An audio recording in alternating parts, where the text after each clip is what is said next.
Que tempo precioso, né? Louvores abençoados, teatro abençoado, glória a Deus. Estou muito feliz, Estou aqui mais uma vez, estou quase de casa já, né, pastor? Sangue de Jesus, hein? Glória a Deus, estou muito feliz. Estou aqui com a mulher de mais sorte desse mundo. Ela tem sorte, gente. Minha esposa está ali, glória a Deus. Na nossa célula também tem 3 ali, ó, abençoados, os fiéis. Babi, Luiz, Luquinha. E um monte de amigo que eu já vi aqui, ó. Os parceiros de caminhada ali, Alexandre. Meu Deus, assisti até o Kim, meu Deus, acho que eu vi o Kim. Quantos anos que eu não vejo o Kim, gente? Filipão, meu Deus. Só Deus para fazer algumas coisas. E estou muito feliz, sabe? Esse tempo que o Senhor prepara para nós em relação à adoração e a louvar, sabe? Não é simplesmente só canções, é muito além disso.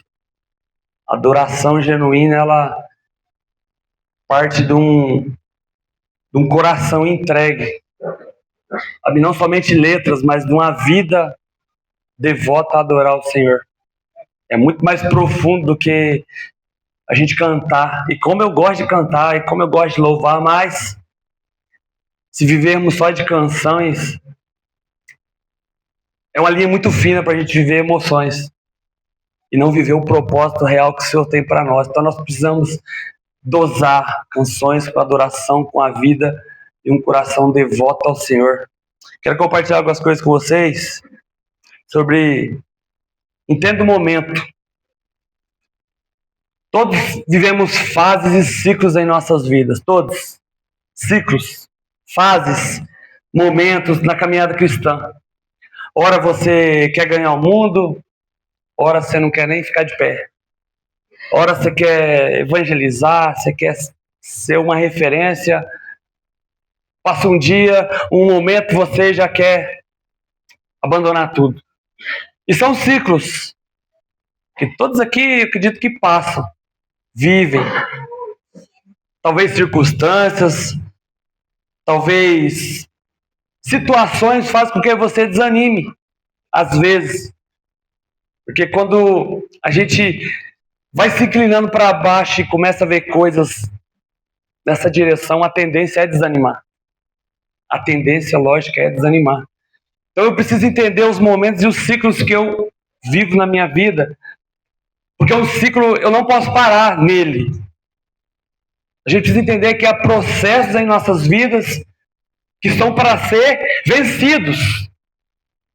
Porque há processo que eu e você para nele e não avança. E o processo vem para quê? Para que eu e você amadureça e passe e entre um novo estágio com o Senhor.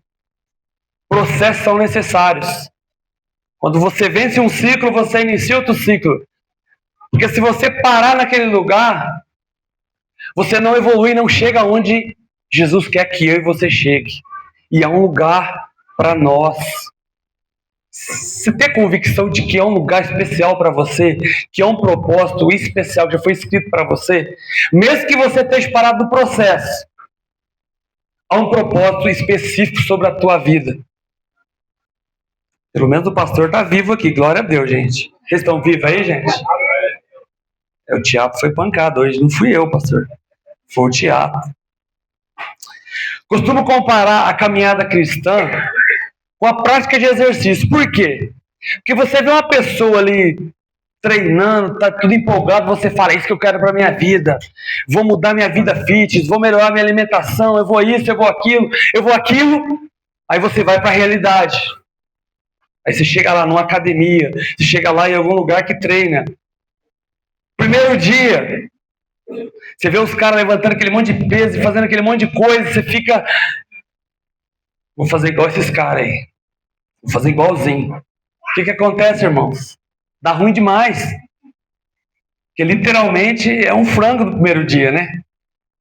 Então você chega lá empolgado porque você quer o resultado imediato. Só que no meio do processo, você se depara com uma situação difícil. Porque você não ganha um músculo de um dia para a noite. Você precisa treinar, se empenhar, ter disciplina. Mesmo dia que você não quer ir, chuva, sol, frio, você tem que treinar para o resultado vir. E na caminhada cristã não muda nada. Porque a gente começa empolgado, começa aleluiado, e você talvez quer uma resposta rápida, e essa resposta rápida às vezes não chega. O que você faz? Começa a desanimar. Senhor, eu estou vindo aqui e minha casa ainda não foi transformada, eu ainda não alcancei tal coisa, eu ainda não vi isso acontecer na minha vida.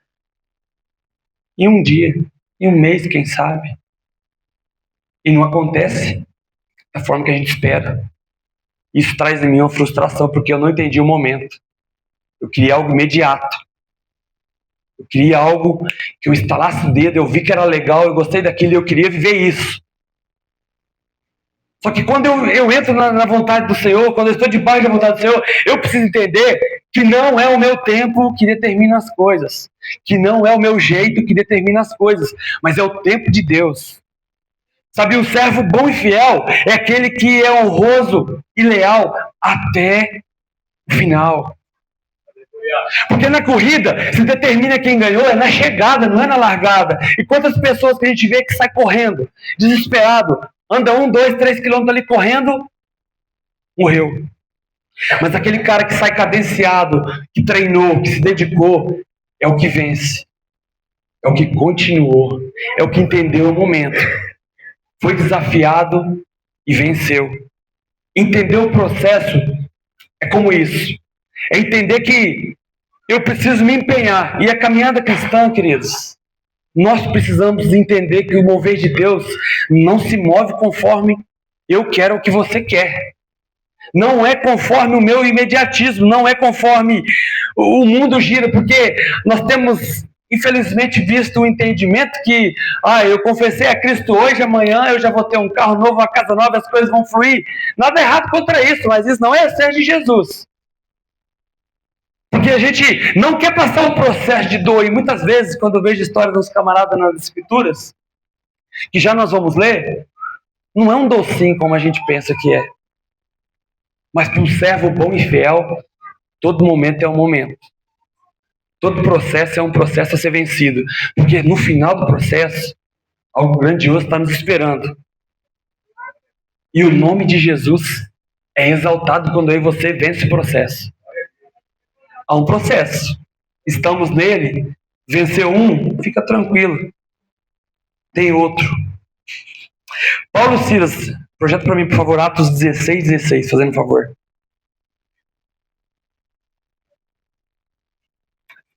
É um texto que todos conhecem, eu acredito, né? Se você lê Bíblia, né? Se não lê, sinto muito. Difícil conhecer.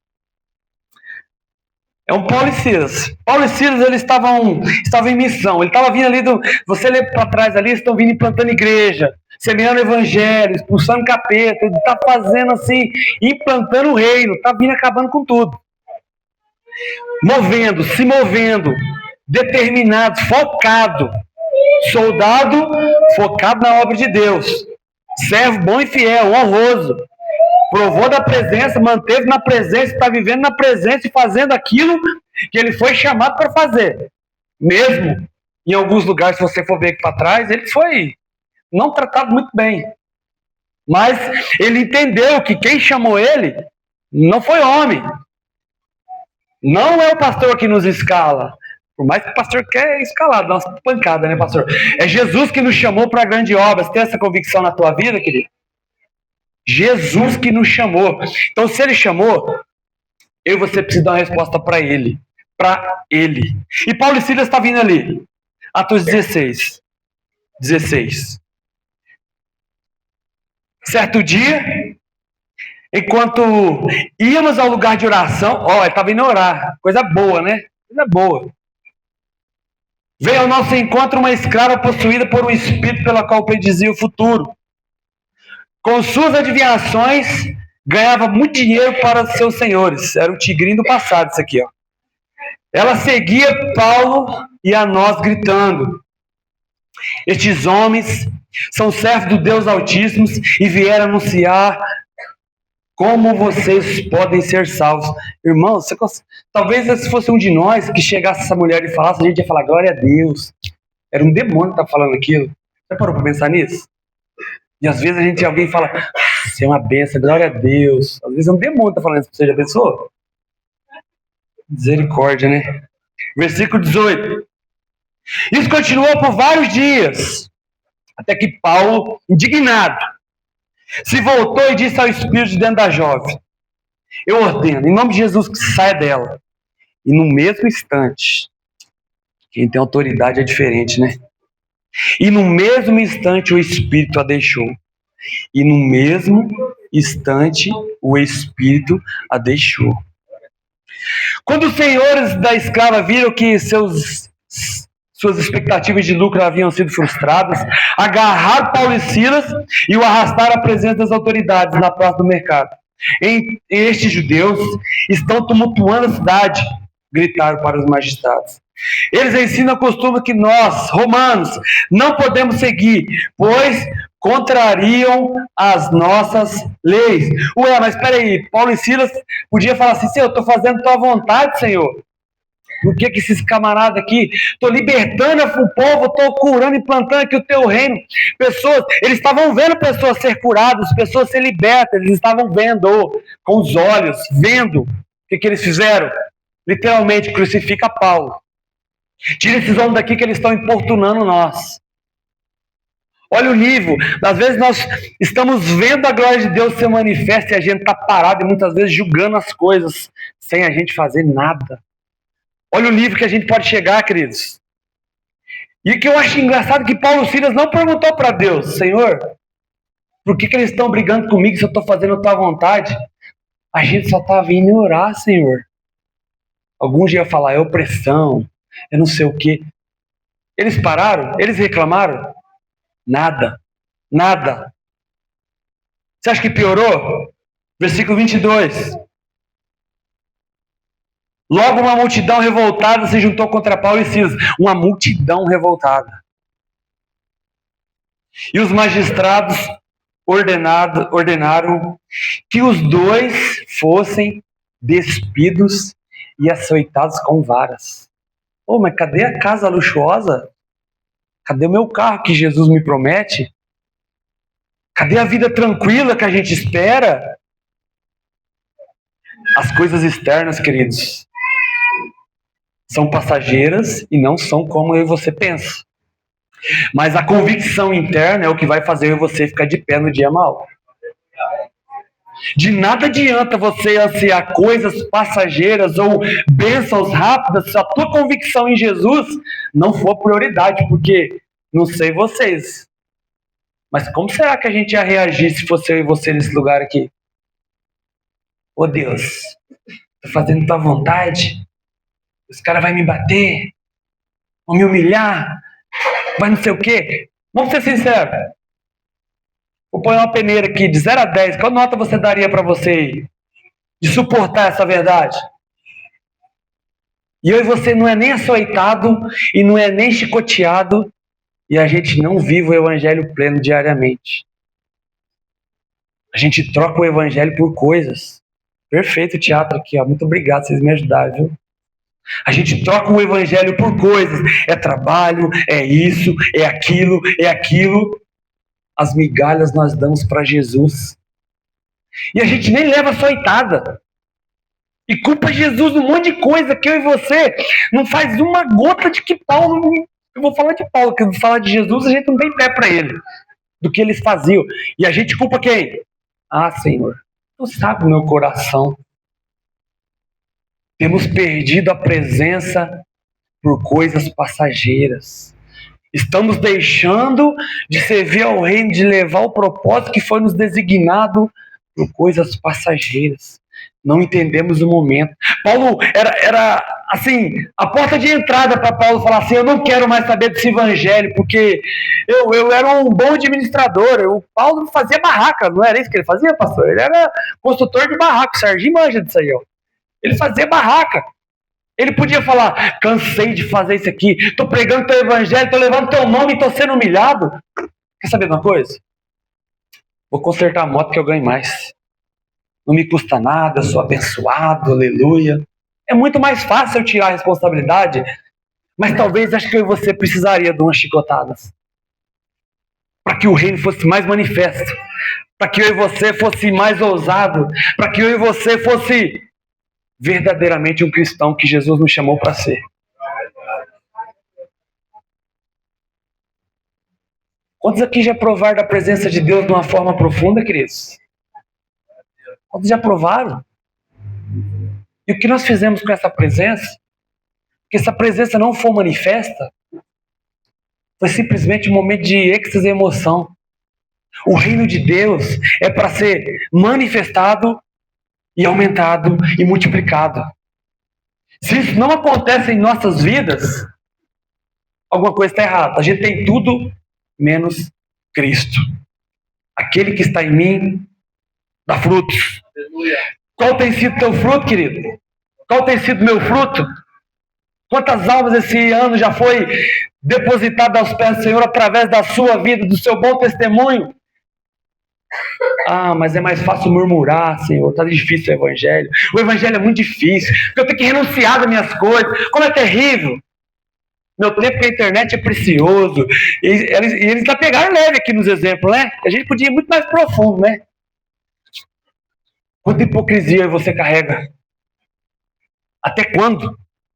O que mais Jesus precisa fazer em nossas vidas para a gente dar uma resposta para o reino? Nós já somos profundamente abençoados, queridos. Só da gente estar aqui hoje com saúde plena, meu irmão do céu, nós somos ingratos com o que Ele fez por nós. O mínimo que você pode fazer para, entre aspas, agradecer aquilo que Ele fez em nós é sermos semelhantes a Ele, é gerarmos frutos para Ele, para que o nome dEle seja glorificado. O mínimo que você pode fazer é o que Paulo fazia. Mas eu vou levar chicotada, eu vou ser acertado, eu vou querer desistir. Ah, mas Paulo, peraí, deixa eu ler aqui mais um pouquinho. Vamos ler mais um pouquinho. Parte B ali do 23. Vou ler o 23. Depois de serem severamente açoitados, foram lançados à prisão. Olha que delícia levar o evangelho do reino, hein? Nossa, todo mundo aqui é perseguido, né? Eu sei como é que é difícil. Pregar lá onde você trabalha, onde eu trabalho. Na escola é muito difícil pregar, né? Porque tem um chicote esperando lá assim, ó, se falar Jesus vai ser preso. Talvez faltava isso pra gente, né? Pra gente ser um pouco menos raso e parar de dar desculpa. Transferir a responsabilidade que é nossa. Transferir aquilo que foi colocado em nós para os outros, para pessoas, para o processo. É muito mais fácil. Mas Deus conhece o nosso coração, aleluia. Ou não. Mas Ele conhece. E esse é o medo que eu e você deveria ter. Esse é o medo que eu e você deveria ter, porque Ele sabe aqueles planos malignos que eu e você bola, que só a gente sabe aqui dentro. Aquele pensamento que só nós sabemos, Ele sabe. Né? Mas vamos lá. O carcereiro, do 23 em diante, no meio do 23, o carcereiro recebeu ordens para não deixar escapar. Eu vou ser rápido hoje, tá, gente? Eu acho, creio. Já tá tarde, né, pastor? O carcereiro recebeu ordens para não deixar escapar. Por isso, os colocou num cárcere interno, prendendo-lhe os pés no tronco. Apanhou, foi humilhado, foi preso, amarrado num tronco. Ai, que evangelho difícil que você prega lá no seu dia a dia, né? Nossa, meu Deus. Nós somos muito rasos, vamos ser sinceros. Mas é muito meia boca, né? E a gente carrega a bandeirinha de Jesus, né? Somos muito rasos, gente, de verdade. Quando eu olho um texto desse, a gente não é nem digno de ser chamado de discípulo. A gente não passa aflição nenhuma. A primeira desculpa, não quero mais saber de Jesus. Não vou mais para a igreja. Não, pastor, eu não quero liderar a célula, não, porque tá difícil lá em casa. Mediocridade, gente. O nível que o cara chegou. Olha o nível. E ele murmurou? Igual a gente, né? A gente nunca murmura, né? Glória a Deus. O povo lá da nossa igreja murmura, pastor. Eu sei que aqui não tem ninguém. Aqui o povo é diferenciado, avivado. Entendeu o evangelho? Nós entendemos o que é o evangelho? Nós entendemos de verdade, será mesmo? Será que nós nos entregamos para Jesus de verdade mesmo? Vamos ser sinceros? Será? A gente tem vergonha de falar para Jesus, para um vizinho, de falar para Jesus. Eu louvo a Deus, para a glória de Jesus. Ó, o Luiz e a Babi lá, ó, a gente treina, meu parceiro de treino lá no CrossFit lá. Ó. Conheci ele, ó, vai se batizar daqui uns dias. Glória a Deus, sabe? É para Jesus ser exaltado que eu tô falando isso aqui, tá? Porque, sabe o que eu entendi, queridos? O ambiente que eu ando não é só para mim estar ali por estar. Se eu entendi que eu sou embaixador do reino, eu tenho que abrir minha boca. Mesmo que eu não queira, eu tenho que abrir minha boca. É fácil? Não é fácil não, irmão. Você chegar e falar, e aí? Tá calor hoje, né? Tá. Imagina lá embaixo. Você entendeu? Você abriu uma brecha para falar de Jesus. Porque a gente não tem esse hábito, esse costume de ministrar aquilo que ele faz em nós, aquilo que ele fez por nós, aquilo que ele é em nós. Nós não temos esse costume. A gente costumou falar, como eu sempre falo, vamos lá na minha igreja. É muito mais fácil, não é? Deixa pro pastor se lascar sozinho aí, ó. É mais fácil. Agora, eu tenho que ser um homem santo de Deus lá no Bolívia. Eu tenho que ser um homem santo de Deus lá. É. Tem que ser homem de Deus lá no meu trabalho. Eu tenho que ser homem de Deus na academia, é no cross, é na faculdade, é onde for.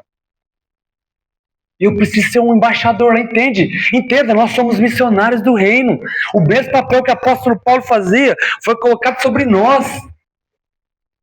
Então o ambiente que nós andamos não é simplesmente para estar ali, para ser mais um, mas é para manifestar esse reino.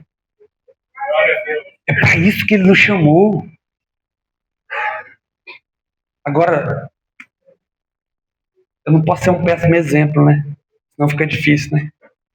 Aí é perigoso um encapetado falar, vai se converter você primeiro, filho. Bom testemunho, começa. Às vezes, se você tiver só um bom testemunho, você não fala nada, a pessoa vai falar, meu, você é diferente, cara. O que você tem, bicho? Fala pra mim. Ou ela vai chegar, você nunca viu na vida. Rapaz, você não sabe como é que tá a minha vida. Olha, eu tenho a solução, irmão. Mas é muito mais fácil eu falar o quê? Não, cara, vai dar certo. Ou em último caso, vai lá na igreja, que o pastor vai orar por você. Você que é o pastor lá no teu ambiente. Você. Nós precisamos parar de transferir essas coisas. Hoje é tudo... É nós. Jesus chamou todos, gente. Qual que é a dificuldade de a gente entender isso?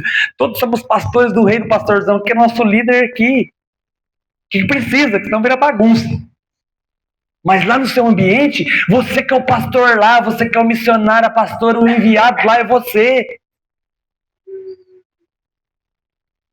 Mas você murmura. Eu vou mostrar para você aqui agora como Paulo e Silas murmurou. Tem até uma canção, né? Vamos lá, próximo versículo. Versículo 25. Agora, ó, já é 9 horas, você já está morrendo de sono, né? Fala a verdade. Deus me falou aqui. Mas vamos lá. Por volta da meia-noite. Meia-noite, irmão. Eu gosto da Bíblia, eu gosto das Escrituras, eu gosto de imaginar o cenário e os bastidores das coisas. Porque daí você consegue tomar aquela dor e entrar no ambiente ali. Você imagina, meia-noite. Você acabou de levar uma surra, irmão. Você acabou de ser açoitado, está amarrado num tronco. Olha que gostoso. O que você vai fazer? Lamentar, né? Foi o que Paulo e Silas fizeram. Foi? E aí, vocês não lê Bíblia, né? Brincando, gente. Por volta da meia-noite, Paulo e Silas oravam e cantavam hinos a Deus e outros presos ouviam. Que tapa na nossa cara, né?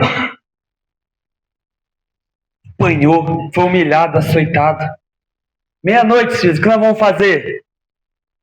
Então minha alma canta a ti, Senhor, grandioso és tu, grandioso és tu. Isso é um coração de servo. Eu tenho orado para Deus me dar um coração desse, sabe? O mundo pode estar caindo, Senhor, não me deixe sair da tua vontade, ainda que eu não entenda. Você acha que o que está passando na cabeça de... Eu gosto de imaginar porque eu me coloco no lugar. O que será que passou na cabeça de Paulo? O que será que passou na cabeça dele? Fazendo a obra, ali, caminhando, tudo isso acontecendo. Eu sei o que passou na cabeça dele. A convicção do eterno. Estava lá, queimando. Dia ruim, dia mal, a convicção estava lá, pulsando. Porque para um camarada, em meio a toda essa diversidade, começar a louvar, cantar hino, e todos ouviam, é porque a convicção que ele tinha era muito grande. Era muito grande. Eu falei, Senhor, eu quero essa convicção na minha vida, Senhor, porque eu não quero viver a minha vontade, Senhor. Eu quero viver a tua vontade, Jesus. Me ajude, Senhor. Me dê esse coração para me entender. E eu tenho certeza que Paulo, hoje a gente vai ler a história, que a gente vai entender, mas eu tenho certeza que ele foi ministrado pelo Espírito Santo, que Paulo é um propósito maior. Segura aí, meu filho. Vai acontecer. Vai acontecer. E ele perseverou e louvou por volta da meia-noite. No mesmo instante, versículo 26. De repente, houve um forte terremoto, até os alicerces da prisão foram sacudidas. No mesmo instante, e aqui a gente precisa estar conectado com o Espírito Santo para entender isso aqui. No mesmo instante, todas as portas se abriram e as correntes de todos os presos soltaram. Se fosse eu e você, o que a gente ia falar? Obrigado, Senhor, glória a Deus, vamos embora! É ou não é? É ou não é? Porque você está orando, você está cantando, cai tudo.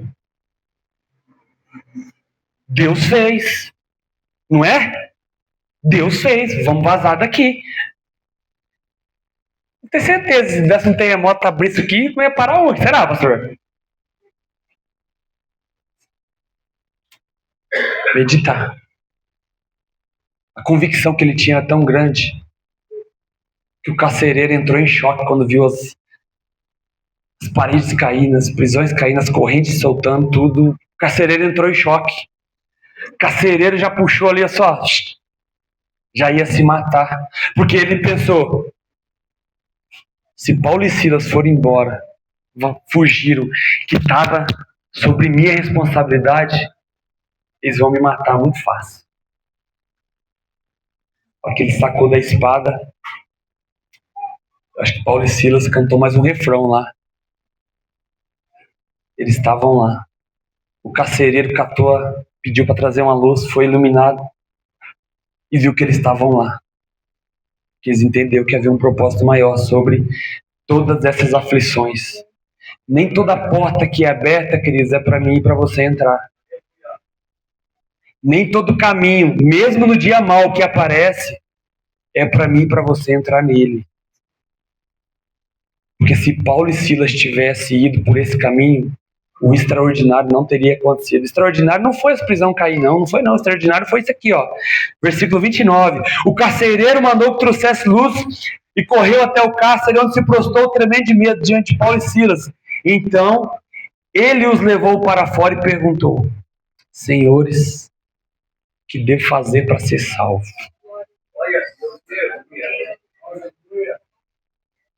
A coisa mais linda dessa história é isso aqui. É esse lugar que era para ter chego. Se Paulo tivesse ido embora, não teria tido esse dia de arrependimento. O carcereiro viu a face de Deus sobre Paulo e Silas. Você consegue entender que no dia mau o Senhor está nos usando para fazer algo bom? Mesmo aos nossos olhos ser um dia mau, eu preciso entender o momento e o processo.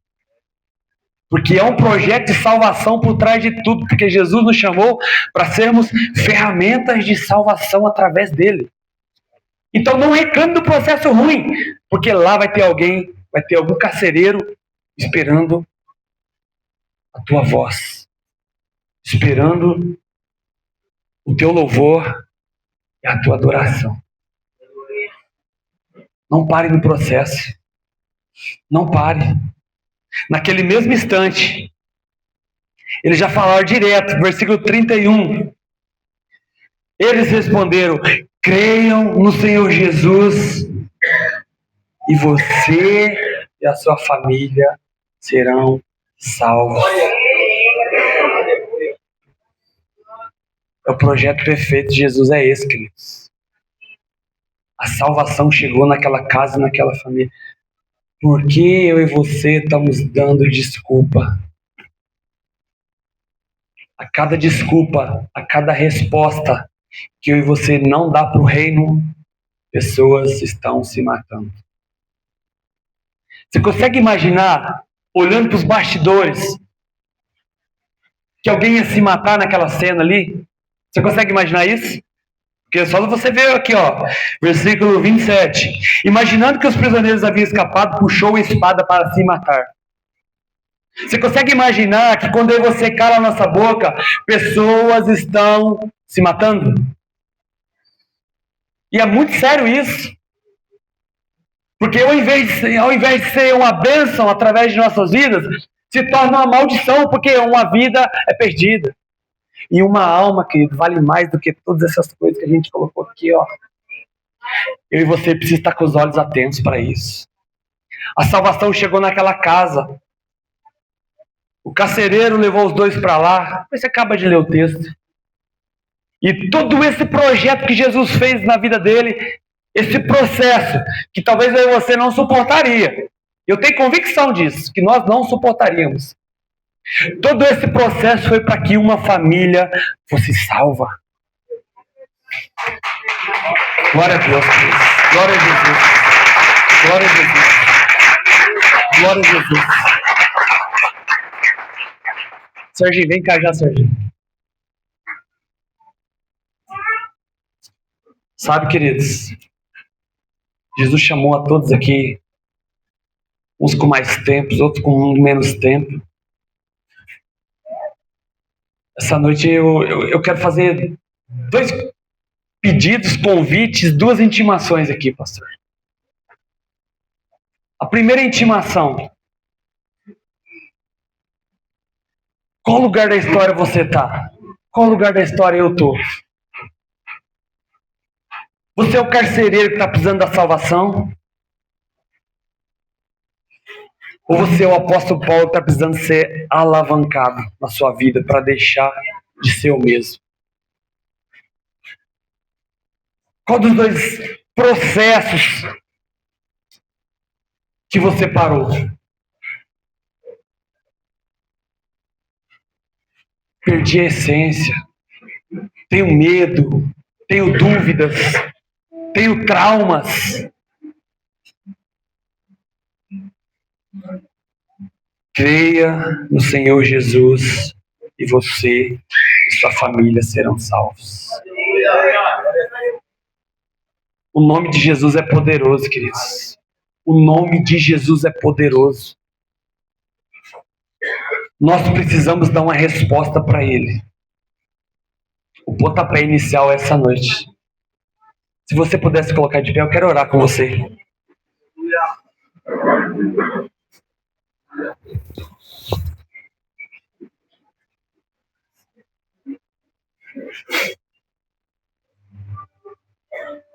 Dois convites, queridos.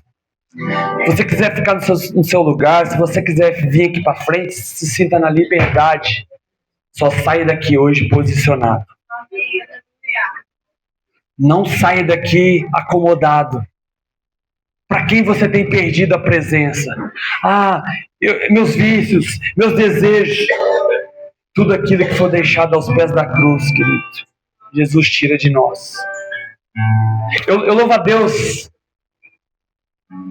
Deus faz propósito assim tão doido, pastor. Filipão tá aqui, ó. Muito tempo que a gente nem tocava junto. E o Filipão, sabe, eu amo demais esse cara. Eu amo demais ele, porque ele foi um dos caras que me levou para Jesus. Foi um dos caras. Aquele convite para aquele acampamento, Filipão. Tudo que Jesus tem feito através da minha vida, cara, você tem uma coroinha junto lá, porque foi a tua vida, cara, o teu convite, a tua insistência. Nós trabalhávamos juntos. E eu já estava com o coração assim, voltado para o reino, e o Felipe me convidou para um retiro de jovens. E ali foi onde eu tive meu encontro com Deus, sabe? Ali foi onde tudo começou. Há 15 anos atrás, Felipão. Sabe, eu amo demais tua vida. As minhas orações, cara, sempre está o seu nome lá, cara. Há uns dias atrás eu falei pro Serginho é testemunha disso, que eu precisava falar com esse cara que o que ele fez na minha vida eu não tenho como agradecer. Sabe? E assim como o Felipe foi na minha vida, você também é na vida dos seus amigos, de pessoas que andam ao seu redor. E eu quero te fazer um convite essa noite, querido. Você que ainda tem dúvida da salvação, que não se entregou para Jesus, não perca tempo, não. Tô perdido, tô afastado, tô desanimado. É hoje a oportunidade. Se estamos aqui é porque Ele nos deu a oportunidade de estarmos aqui. Se você quiser ficar no teu lugar, se você quiser vir aqui, fica à vontade, querido.